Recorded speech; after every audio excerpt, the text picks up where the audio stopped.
আমাদের এই দেশে যে সম্পদ রয়েছে এই সম্পদকে যদি আমরা কাজে লাগাতে পারি তাহলে এই সম্পদ কাজে লাগিয়ে আগামী দিনের এই বাংলাদেশ হংকং, তাইওয়ান, সিঙ্গাপুর এমনকি মালয়েশিয়ার মতো দেশে পরিণত হতে 5 বছরের সময় লাগবে।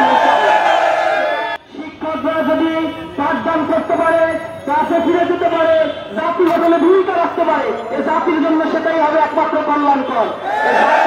এই জন্য আমরা বারবার বলেছি আমাদের প্রস্তাবনার মধ্যে প্রতি বছর বাজেট যখন পেশ হয় নেতৃত্বে আমাদের প্রতি বছরই আমরা বলেছি শিক্ষা ক্ষেত্রে যে বাজেট দেওয়া হয় তা প্রচুর 10 থেকে 12% বাজেট শিক্ষা খাতে দেওয়া হচ্ছে, যার অধিকাংশ মানে ইউনিভার্সিটি কলেজগুলোতে দেওয়া হলেও মাদ্রাসা কারিগরি শিক্ষা অবহেলিত হয়ে রয়েছে।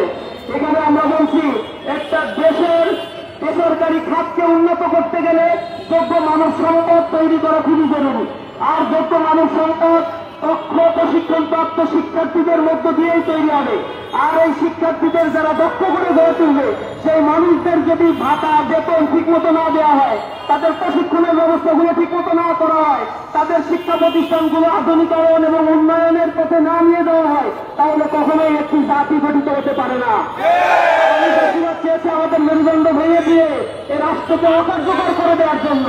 আমরা এই সরকারকে বলতে চাই আমাদের এই দেশে যে সম্পদ রয়েছে এই সম্পদকে যদি আমরা কাজে লাগাতে পারি তাহলে এই সম্পদ কাজে লাগিয়ে আগামী দিনের এই বাংলাদেশ হংকং, তাইওয়ান, সিঙ্গাপুর এমনকি মালয়েশিয়ার মতো দেশে পরিণত হতে 5 বছরের সময় লাগবে। আমরা আশাবাদ ব্যক্ত করছি সরকার অনতিবিলম্বে তাদের দাবিগুলো মেনে নিবে, তাদের সাথে বসবে। আমি এই উদাত্ত আহ্বান জানিয়ে আমার কথা শেষ করছি। আসসালামু আলাইকুম ওয়া রাহমাতুল্লাহি ওয়া বারাকাতুহু।